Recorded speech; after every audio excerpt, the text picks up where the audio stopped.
హెచ్చరిక, దైవజనుని హెచ్చరిక.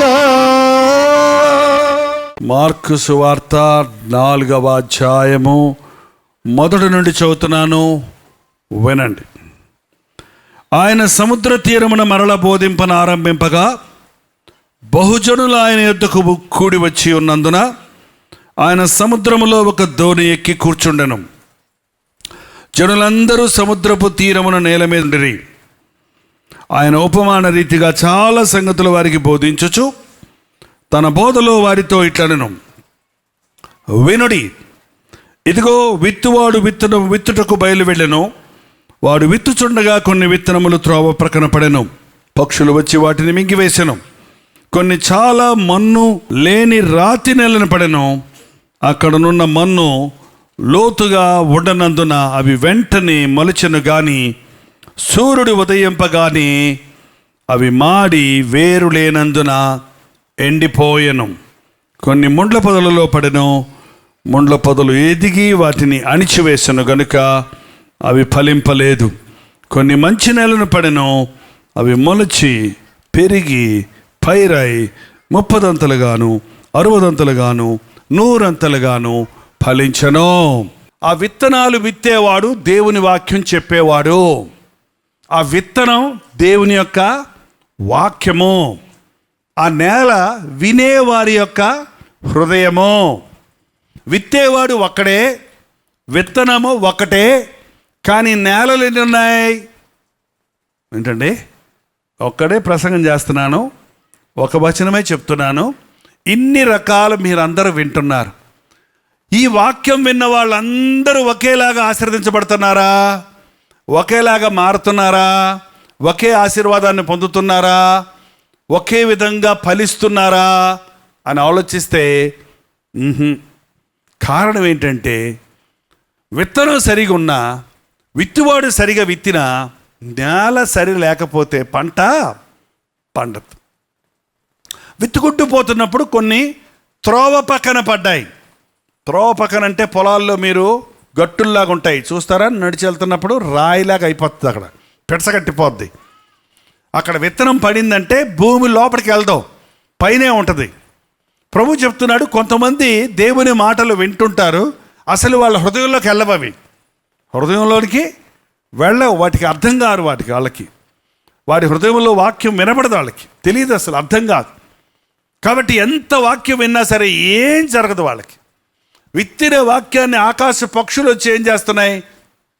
నేల తావు పక్కన పడిన విత్తనం బయటికి కనపడతా ఉంటుంది, లోపలికి వెళ్ళదు. కాబట్టి పక్షి వచ్చి ఏం చేస్తుంది? దాన్ని ఎత్తుకెళ్ళిపోతుంది. అలాగే కొందరు హృదయాల్లో సంవత్సరాల తరబడి ఆలయాల్లో వింటారు, టీవీల్లో వింటారు, ప్రసంగాలు వింటుంటారు, కానీ ఏ మార్పు కానీ, ఏ గ్రహింపు కానీ, ఏ స్పందన కానీ ఉండదు. కారణం, ఆ వాక్యం వారిలో నిలిచి ఉండటం లేదు. ఆకాశ పక్షులు, సాతానుగాడండి ఎప్పుడు కూడా సిద్ధంగా ఉంటాడు. వాడికి బాగా తెలుసు దేవుని వాక్యం చాలా బలమైంది.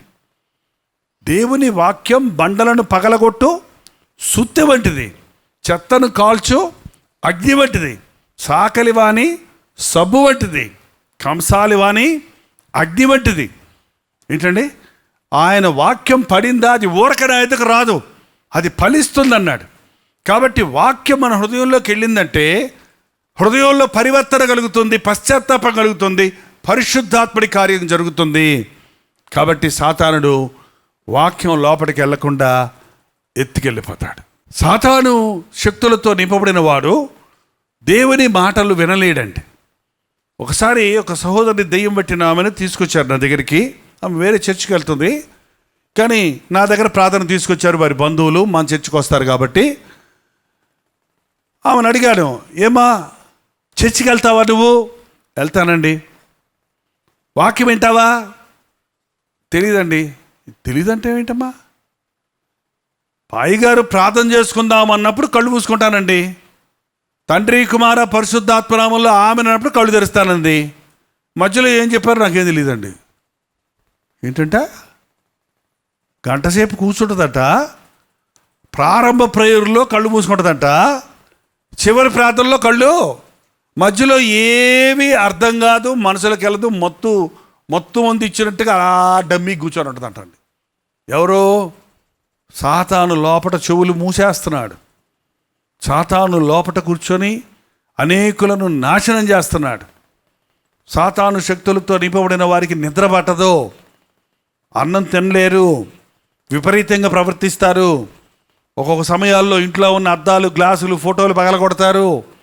ఒకసారి ఊరికే కోప్పడి అమ్మను కొడతారు, నాన్నను కొడతారు, ఇంట్లో వాళ్ళను, భర్తను కొడతారు, ఇంట్లో ఉన్న వాళ్ళ మీద తిరగబడతారు, కేకలేస్తారు, పిచ్చి పిచ్చిగా మాట్లాడతారు, లేకపోతే మూల కూర్చొని ఏడుస్తూ ఉంటారు.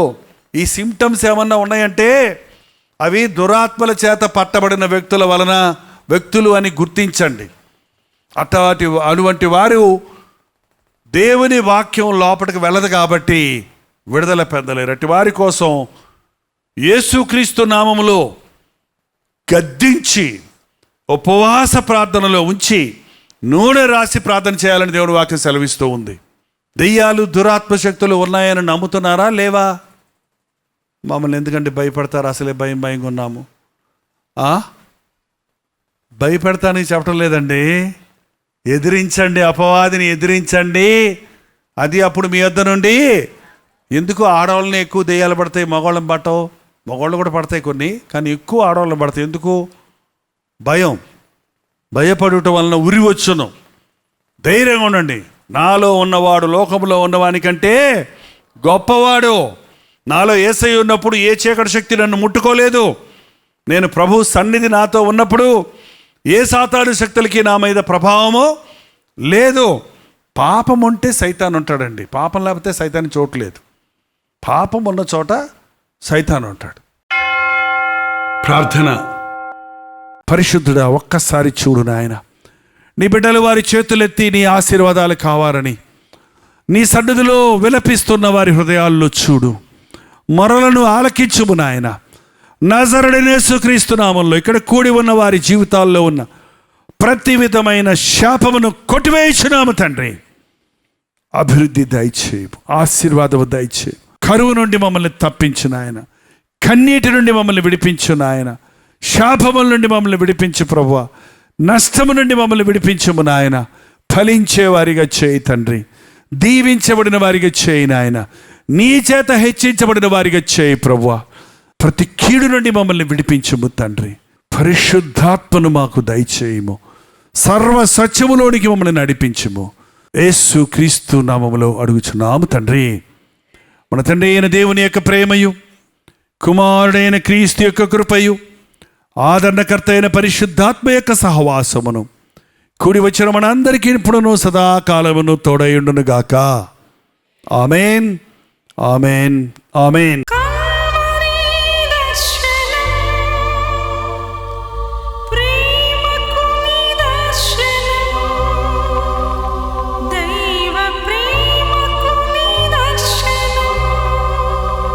తెలుగు, తమిళ, హిందీ, మలయాళం, బెంగాలీ, ఒరియా అనే 6 భాషల్లో టెలివిజన్ ప్రోగ్రామ్స్ కొనసాగుతూనే ఉన్నాయి. భారభరితమైన పరిచయంలో మీరు సహకరించాలని ఆశిస్తే, ప్రభువు మిమ్మల్ని ప్రేరేపిస్తే మీ విరాళాలు, కానుకలు డాక్టర్ జై ఫౌండేషన్స్ అనే ట్రస్ట్ నెంబర్కి మీరు పంపించవచ్చు. అవి నేరుగా టీవీ ఛానల్స్కి వెళ్తాయి. అందులో ఏది నేను మా సొంత ఖర్చుల కొరకు ముట్టుకోవటం లేదు, వేరే పరిచయ కొరకు ముట్టుకోవటం లేదు. టెలివిజన్ పరిచయలో ఇంకా సువార్త అనేది వారికి అది అందించాలని ఆశతో ఒక 20 సంవత్సరాలుగా కొనసాగుతున్న పరిచయం కొరకు ప్రార్థించండి, మీ సహకారాన్ని అందించండి.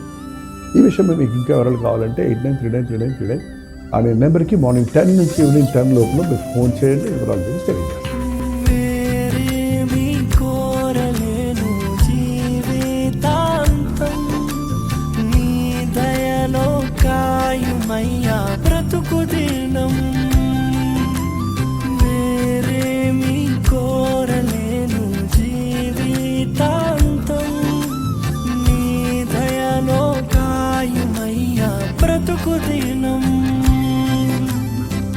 నీలాంటి దైవం ఎవరు విశ్వము